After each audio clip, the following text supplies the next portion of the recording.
Professor Nageshwar గారు, Janasena BJP పొత్తు వల్ల అంటే రెండు కలిసి రేపు తెలంగాణ అసెంబ్లీకి వెళ్ళబోతున్నాయి కాబట్టి సీట్ల సర్దుబాటు కూడా జరుగుతోంది కాబట్టి దానివల్ల టీడీపీ సింపథైజర్స్ లేకపోతే టీడీపీ ఓటు బ్యాంకు తెలంగాణలో అది మొత్తం బీజేపీకి లేకపోతే జనసేనకి తెలంగాణలో పడే అవకాశం కనిపిస్తోందా?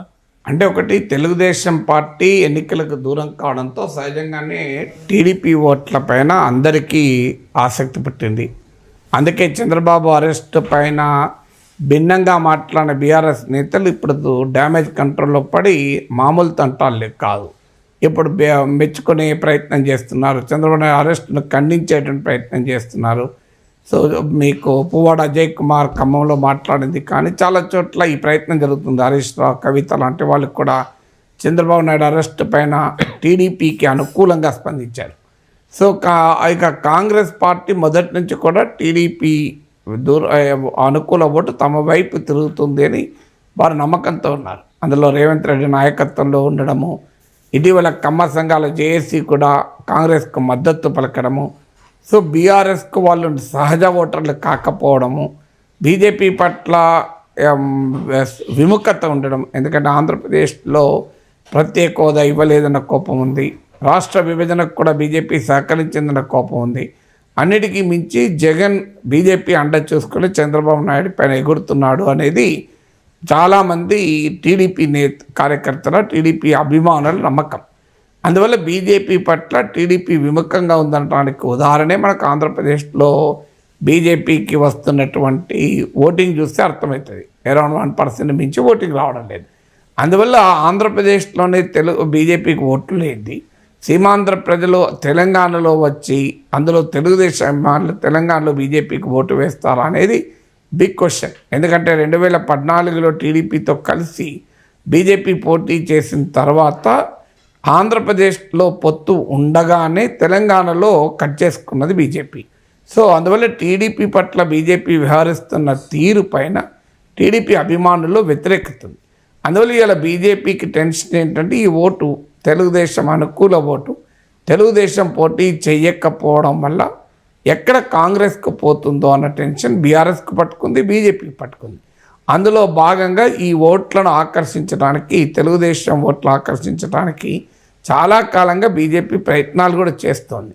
అందులో భాగంగానే ఎన్టీఆర్ పైన అభిమానాన్ని కురిపించడము, ఎన్టీఆర్ శత జయంతి సందర్భంగా స్టాంప్ విడుదల చేయడము, జూనియర్ ఎన్టీఆర్తో అమిత్ షా సమావేశం కావడము, ఆ రకంగా ఎన్టీ రామారావు అభిమానుల్ని తెలుగుదేశం పార్టీ అభిమానులు ఆకర్షించి ఒక ప్రయత్నం చేయడం.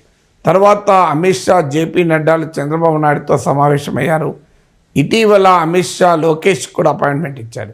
మనం గమనిస్తే చంద్రబాబు నాయుడు, జేపీ నడ్డా, చంద్రబాబు నాయుడు వెళ్ళి అమిత్ షాను, జేపీ నడ్డాను కలిశారు. కలిసిన తర్వాత ఆంధ్రప్రదేశ్లో బీజేపీ టీడీపీల పొత్తు పైన ఒక్క అడుగు కూడా ముందుకు పడలేదు. సో ఆ డెవలప్మెంట్ తర్వాత మళ్ళీ ఏమీ జరగలేదు. సో అమిత్ షాను చంద్రబాబు నాయుడు కలిశాక తెలుగుదేశం పార్టీ కూడా ఎక్కడా బహిరంగంగా ఒక్క మాట అనలేదు. ఈవెన్ పార్టీ అంతర్గత మీటింగ్లో కూడా చంద్రబాబు నాయుడు అడిగినా ఏమీ మాట్లాడలేదు. కారణం ఏంటంటే ఏమీ మాట్లాడకూడదు అనేది బీజేపీ వారి కండిషన్. సో అంటే అర్థం ఏంటి, ఆ రోజు అమిత్ షా, జేపీ నడ్డాలు చంద్రబాబు నాయుడు కలవడం ఆంధ్రప్రదేశ్లో పొత్తుల సంగతి తర్వాత మొదలు తెలంగాణ ఓటర్లకు ఒక సానుకూల టీడీపీ పట్ల మాకు సానుకూలత ఉన్నది అనేటువంటి ఒక భావన పంపించేటువంటి ప్రయత్నం చేశారు. అంటే కలవకుండానే కలిసినంతగా ప్రయోజనం పొందాలని ఎత్తుగడేశారు. సో ఈ పరిణామాలన్నీ జరుగుతున్న సమయంలోనే చంద్రబాబు నాయుడు ఆ అరెస్టు వల్ల ఇంకా బీజేపీ పైన టీడీపీ అభిమానుల్లో అనుమానాలు మొదలయ్యాయి. పైకి లోకేష్ లాంటి వాళ్ళు బీజేపీ పాత్ర లేదని క్లీన్ సర్టిఫికెట్ బీజేపీకి ఇస్తున్నారు. ఇప్పటికీ కూడా తెలుగుదేశం అధికారికంగా బీజేపీని ఏమీ అనడం లేదు.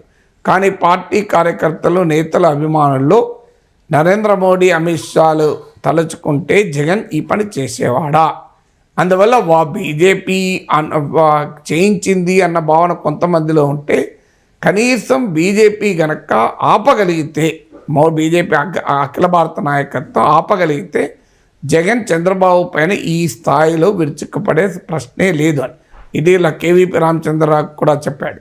జగన్ ద్వారా బీజేపీ నాటకం ఆడుతోంది, ఇది అంతా కేంద్ర బీజేపీ ఉన్నదని. సో ఇప్పటి వరకు జాతీయ బీజేపీ నాయకులు ఎవరు కూడా స్పందించలేదు. పురంధేశ్వరి స్పందన తప్ప బీజేపీ ఎక్కడ సీరియస్గా స్పందించింది లేదు. సో అందువల్ల తెలుగుదేశం అభిమానులు బీజేపీ పైన చంద్రబాబు అరెస్ట్ నేపథ్యంలో మరింతగా అనుమానాలు పెరిగాయి. సో ఈ పరిస్థితుల్లో టీడీపీ ఎన్నికలకే దూరం ప్రకటించింది. దాంతో ఇంకా ఎక్కువ టెన్షన్ బీజేపీ పట్టుకుంది. సో టీడీపీ ఎన్నికలకి దూరమైనప్పుడు టీడీపీ ఓట్లు ఎటో ఓటు వేయాలి.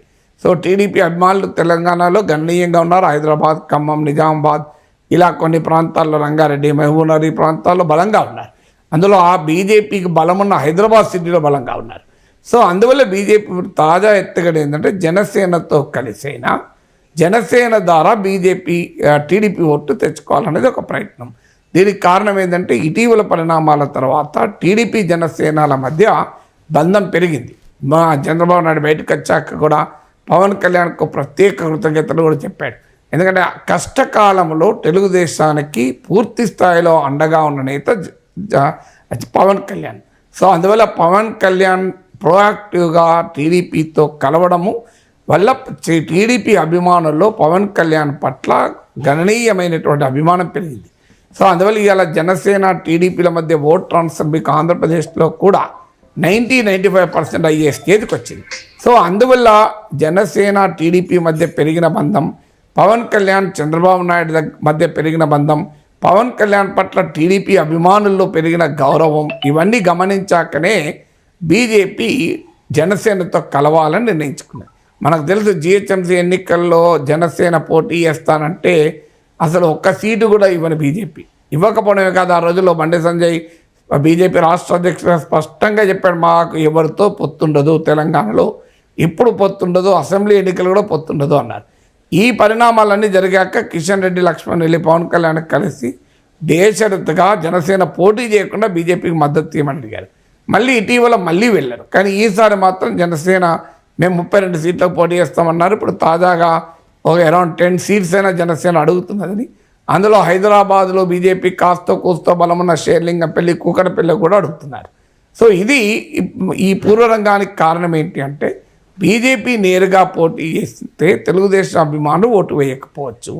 అందువల్ల జనసేన క్యాండిడేట్లు పోటీ చేస్తే అది ఇండైరెక్ట్గా బీజేపీకి లాభం, తెలుగుదేశం పార్టీ అభిమానులు కూడా ఓటు వేయచ్చు. అందుకే మీరు గమనిస్తే జనసేన అడిగిన సీట్లన్నీ అత్యధికం టీడీపీకి బలమున్న సీట్లు. షేర్లింగంపల్లి, కూకట్పల్లి, కుత్బుల్లాపూర్, ఎల్బీ నగర్, ఖమ్మం జిల్లా. సో ఇవన్నీ కూడా టీడీపీకి బలమున్న సీట్లు. అంటే పవన్ కళ్యాణ్ బహుశా ముందే ఇన్ఫర్మేషన్ ఉంటుంది తెలుగుదేశం పోటీ చేయదలుచుకోలేదని. అందువల్ల జనసేన వ్యూహాత్మకంగా టీడీపీకి ఓటింగ్ ఉన్న సీట్లను అడిగింది. బీజేపీ కూడా వ్యూహాత్మకంగా ఒకవేళ ఇస్తే జనసేనతో పొత్తు కలిస్తే ఆ సీట్లు ఇచ్చి జనసేనకు టీడీపీ ఓటింగ్ ట్రాన్స్ఫర్ అయ్యేలా ఒక వ్యూహం పన్నే అవకాశం ఉంది. ఆ రకంగా చేయడం ద్వారా కాంగ్రెస్ వైపు టీడీపీ ఓటు పోకుండా బీజేపీ, బీఆర్ఎస్ల ప్రయోజనం నెరవేరుతుందన్నది వాళ్ళ ఆశ.